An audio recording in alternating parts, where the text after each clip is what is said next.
Bonjour, bienvenue à chacun pour ce nouveau temps de culte. Voici venu le temps de la halte qui nous invite à l'essentiel. Voici venu le temps du silence qui désencombre nos journées. Voici venu le temps de la prière qui fait taire notre imagination, qui stoppe les courses folles où nous sommes embarqués. Voici venu le temps d'un dialogue avec celui qui était, qui est et qui vient. Dieu nous donne rendez-vous pour un instant de vérité. Il nous donne sa grâce et sa paix. Je vous propose de prier ensemble. Viens Saint-Esprit, toi que je ne vois pas et qui ouvre les yeux, que je n'entends pas et qui déplie les oreilles. Toi dont j'ignore les chemins et qui ouvre nos routes. Toi que je ne sens pas et qui est source de tout amour. Toi dont je ne connais pas encore le visage et qui pour chaque être offre son nom. Ô viens Saint-Esprit, souffle de Dieu, grand vent de liberté. Amen. Je vous propose de chanter ensemble le premier cantique.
Louons Dieu. Seigneur, sans le savoir, le monde moderne te chante et te prie. Il lance vers toi une symphonie d'adoration et de reconnaissance, faite de millions de bruits dont s'emplit une cité.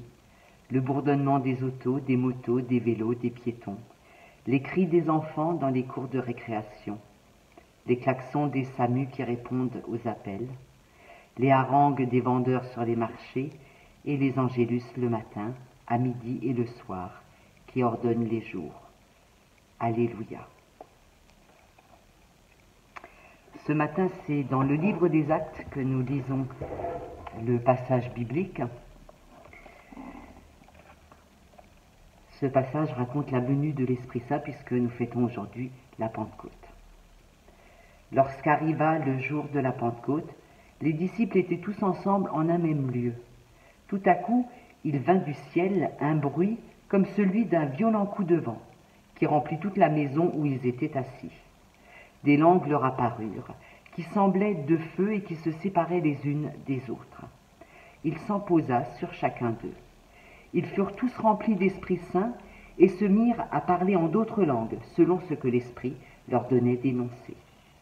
Or, des Juifs pieux de toutes les nations qui sont sous le ciel habitaient Jérusalem. Au bruit qui se produisit, la multitude accourut et fut bouleversée, parce que chacun les entendait parler dans sa propre langue. Étonnés, stupéfaits, ils disaient « Ces gens qui parlent, ne sont-ils pas tous Galiléens ? Comment se fait-il que chacun de nous les entende dans sa langue maternelle ? Parthes, Mèdes, Élamites, habitants de Mésopotamie, de Judée, de Cappadoce, du Pont, d'Asie, de Phrygie, de Pamphylie, d'Égypte, de Libye cyrénaïque, citoyens romains, juifs et prosélytes, crétois et arabes, nous les entendons dire dans notre langue les œuvres grandioses de Dieu. » Tous étaient stupéfaits et perplexes. Ils se disaient, les uns aux autres, qu'est-ce que cela veut dire ? Il y a un élément dans ce texte qui retient notre attention et qui est frappant. Alors je ne parle pas de tous ces noms de lieux qui sont égrenés, qu'on a un peu de mal à lire tous les ans à la Pentecôte. Je parle de cet élément qu'on nous donne, qu'on nous présente ici, ces langues de feu. Alors les langues de feu, c'est quand même une drôle d'expression et on se demande ce que ça veut dire. Des langues de feu qui se séparent les unes des autres et qui se posent sur les disciples et qui leur permettent, nous dit le texte, de dire les merveilles de Dieu. Alors bien sûr, comme c'est souvent le cas, si vous êtes un peu connaisseur de la Bible, vous comprenez bien qu'ici il ne s'agit pas concrètement d'un feu qui se baladerait comme ça, un peu dans la pièce, et qui irait se poser sur les têtes des disciples. Vous comprenez bien qu'ici, c'est un langage symbolique, un langage des mots qui veulent dire autre chose que ce qu'on comprend a priori. Évidemment, ce n'est pas du tout à prendre au pied de la lettre.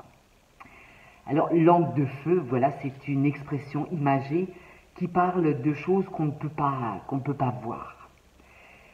Les langues de feu, nous dit le texte des Actes, ce texte que Luc a écrit, les langues de feu représentent le Saint-Esprit. Et aujourd'hui, précisément, à la Pentecôte, nous fêtons le Saint-Esprit. Grâce à ces langues qui se posent sur chacun d'eux, les disciples deviennent capables de parler, de s'adresser à des étrangers, des personnes dont ils ne connaissent pas la langue. Ils deviennent capables de parler une langue étrangère. Et le miracle est là, en fait. Le miracle, c'est d'arriver à parler la langue des étrangers. Pas comme une langue qu'on n'aurait jamais apprise. À la Pentecôte, les disciples parlent une langue qu'ils ne comprennent pas. Et je crois que c'est un détail important, ce n'est pas une langue qui s'adresse à Dieu. L'Esprit qui leur donne de parler des langues différentes ne le fait pas pour une prière, pour s'adresser à Dieu. Ce n'est pas une langue inconnue que aucun humain ne connaît, ne comprend, n'est capable de connaître. Ce n'est pas une langue pour s'adresser à Dieu. L'Esprit donne aux disciples une langue qui leur permet de s'adresser aux autres, à ceux qui se trouvent autour d'eux, en particulier aux étrangers. Le miracle est là, c'est d'arriver à parler la langue de l'autre.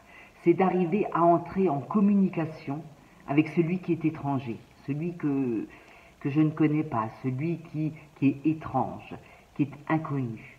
Le jour de la Pentecôte, les disciples arrivent à rejoindre l'autre, à entrer véritablement en communication avec eux. Et c'est un miracle, je persiste, parce que réfléchissez une minute. Combien de fois ça vous est arrivé de parler à quelqu'un et même d'ouvrir un peu votre âme ou de lui confier des choses. Et quand l'autre vous répond, vous sentez bien qu'il n'a pas saisi ce que vous essayez de lui dire. Ou inversement, quand quelqu'un vous parle, vous dit des choses personnelles, un peu intimes, et vous essayez de le rejoindre, vous reformulez, vous posez des questions, et puis il y a des choses qui vous échappent. Vous n'arrivez pas à entrer dans son monde, à comprendre ce qu'il veut vraiment vous dire.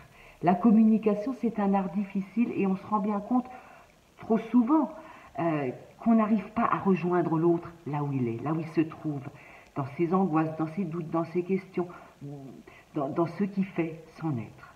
Alors oui, que le jour de la Pentecôte, les disciples arrivent à parler la langue de l'autre, vraiment sa langue à lui, c'est un miracle. C'est un miracle chaque fois que la communication est absolument connectée, qu'on arrive vraiment à retrouver l'autre, à le rejoindre dans ce qu'il est, dans ce qu'il a de plus profond. Alors, à la Pentecôte, il s'agit de communication, bien sûr, il s'agit de parler la langue de l'autre, mais il y a un détail, ce sont des langues de feu. Qu'on indique cet élément-là, c'est pas anodin, parce que le feu, c'est pas un élément anodin, ni dans notre vie de tous les jours, ni dans la Bible. Le feu, c'est ce qui brûle, et c'est ce qui purifie. Souvent dans la Bible, vous avez ce langage-là. Le feu, son intérêt, c'est de purifier. Alors si vous prenez un métal, si vous prenez de l'or qui est mélangé à autre chose, que vous le passez au feu, eh bien l'autre chose va partir et il restera que l'or brut. Purifier un métal, c'est lui permettre de ne garder que ce qui est essentiel, que ce qui est pur. On a, si on fait cette opération par exemple avec de l'or, ce qui ressort, ce qui reste, c'est l'or pur. Passer notre langue, notre langage au feu, c'est une manière, ça vous le comprenez très facilement, c'est une manière de purifier notre langue, de ne garder que ce qui est essentiel, d'enlever tout ce qui est accessoire, inutile et qui encombre la communication. C'est ne garder que le noyau, que ce qui est vraiment, vraiment essentiel. Alors nous parlons, quand on a débarrassé notre langue de tout ce qui n'est pas utile, de tout ce qui encombre, alors nous parlons des merveilles de Dieu. Nous devenons capables de dire ce que Dieu a fait pour nous. Une langue qui a brûlé tout ce qui était grossier, tout ce qui manquait de finesse. C'est cette langue-là qu'on est capable alors de parler, la langue de Dieu, dire avec précision, sans artifice et sans détour, ce que Dieu a fait pour nous.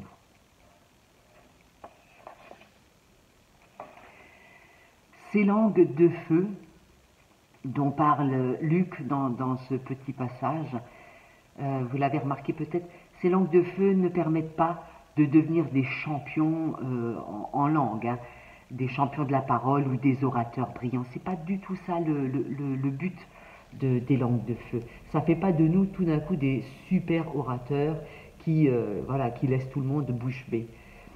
Ces langues de feu permettent d'avoir des paroles avec les autres et des vraies paroles. C'est plus les conversations à propos de la pluie et du beau temps. C'est plus ces conversations superficielles où on répond machinalement oui ça va alors que non ça va pas. Ces langues de feu nous donnent accès à la parole.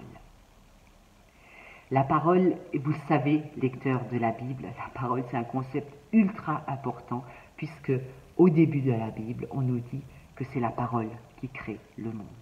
Une parole que Dieu pose tranquillement, qu'il énonce jour après jour, c'est ça qui crée la vie. Alors que dans les récits mythologiques, le début de la vie ou la création du monde, c'est le résultat d'un combat entre les forces, entre les dieux très souvent. Dans la Bible, Dieu crée le monde par sa seule parole. C'est la parole qui fait commencer la vie et qui permet à l'homme d'habiter ce jardin d'Éden. Parler des merveilles de Dieu, c'est partager avec les autres ce que nous avons reçu, à la manière des disciples qui ce jour-là étaient enfermés dans une pièce, assis tranquillement. Eh bien, ces langues de feu leur permettent de se mettre debout et les font sortir de leur maison. Et alors ils arrivent à rejoindre les autres et à leur dire ce que Dieu a fait pour eux, sans artifice, sans détour. Ils parlent. Ils ont ces mots qui créent la vie. Parler et entrer en vraie communication avec les autres. Parler pour faire advenir la vie, je crois que c'est ce que nous dit le récit de la Pentecôte. Pentecôte, c'est cette fête qui nous engage à parler des vraies paroles, pas à bavarder, pas à bavasser, pas à dire des mots à tort ou à travers. Parler pour créer, parler pour faire de notre monde un jardin, celui d'Éden. Alors fini les langues de bois, fini les stéréotypes, fini les formules toutes faites. Nous sommes rendus capables, à la manière des disciples, nous sommes rendus capables le jour de la Pentecôte de parler pour raconter les merveilles de Dieu et les partager avec les autres. Pour dire avec clarté, avec confiance, notre espérance. Et pour donner à chacun les moyens d'exister et de vivre pleinement. Voilà, je crois, ce que nous raconte Luc dans ce récit de la Pentecôte. Je vous propose de chanter le prochain cantique préparé par notre organiste.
Voilà, c'est le moment des annonces, vous l'avez entendu certainement, puisque ça a été largement médiatisé, il nous est possible dorénavant de célébrer des cultes au temple. Le conseil presbytéral de la paroisse va se réunir mardi prochain, mardi soir, et donc dans les jours qui suivent, je pense très rapidement, nous vous ferons une lettre d'information pour vous tenir informés, pour vous dire ce qu'il en est si notre conseil a décidé de vous accueillir au temple. Bien entendu, les mesures seront prises pour que nous respections les consignes sanitaires en vigueur. Je vous propose de prier ensemble. Qu'ils viennent les pauvres, les grands de la terre, et que jaillissent en eux des sources d'eau vive. Qu'ils viennent les sourds, les boiteux, les bien portants, les malades, les guéris, et que jaillissent en eux des sources d'eau vive. Qu'ils viennent les captifs, pour entendre la bonne nouvelle annoncée aux pauvres, et que jaillissent en eux des sources d'eau vive. Qu'ils viennent tous ceux qui ont beaucoup aimé, et que jaillissent en eux des sources d'eau vive. Viens, Saint-Esprit, sois le vent qui porte la flamme et vivifie nos déserts. Et ensemble, nous disons, Notre Père qui es aux cieux, que ton nom soit sanctifié, que ton règne vienne, que ta volonté soit faite sur la terre comme au ciel. Donne-nous aujourd'hui notre pain de ce jour. Pardonne-nous nos offenses, comme nous pardonnons aussi à ceux qui nous ont offensés. Et ne nous laisse pas entrer en tentation, mais délivre-nous du mal. Car c'est à toi qu'appartiennent le règne, la puissance et la gloire, au siècle des siècles. Amen. Et nous chantons une troisième fois.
Allons avec la bénédiction de Dieu. Prends la route, ne te lasse pas, cherche, médite et prie. Dieu place en toi et dans le creux de tes mains la force, la vie, la puissance de son esprit et la joie de sa promesse. Que la paix de Dieu vous construise, que son amour vous guérisse, que son pardon vous réjouisse. Très bonne semaine à chacun. On se tient au courant pour la suite des événements.